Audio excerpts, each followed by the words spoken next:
ऊस उत्पादक शेतकऱ्यांच्या प्रश्नावर लोकसभेत चर्चा झाली। ऊसाला प्रति टन किमान 3,500 रुपयांचा पहिला हप्ता मिळावा। दरवाढीसाठी सरकारने तात्काळ हस्तक्षेप करावा। खासदार प्रणिती शिंदे यांनी लोकसभेत जोरदार मागणी केली।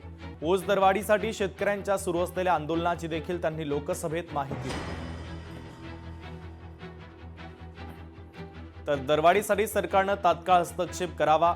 खासदार प्रणिती शिंदे यांनी लोकसभेत ही मागणी केलेली आहे।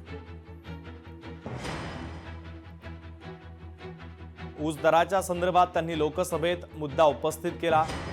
3500 रुपये भाव असावा अशी मागणी त्यांनी केलेली आहे।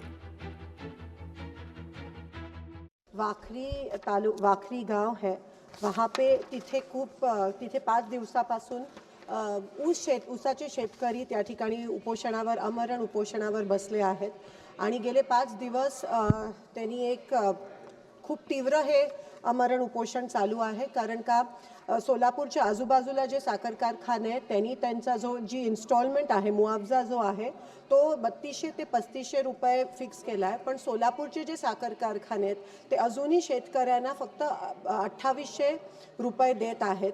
एका बाजूला प्रचंड महागाई वाढली आहे, दुसरीकडे खताचं एक पोतं जे आहे ते 2000 रुपयाला मिळतं आणि ह्यावरून मोठ्या प्रमाणात शेतकरी पण कर्जबाजारी झालाय।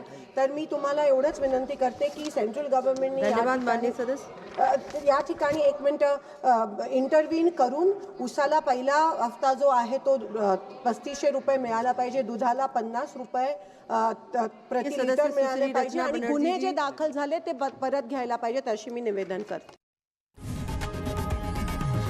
लोकशाही मराठी ऐका, पहा, जागरूक रहा।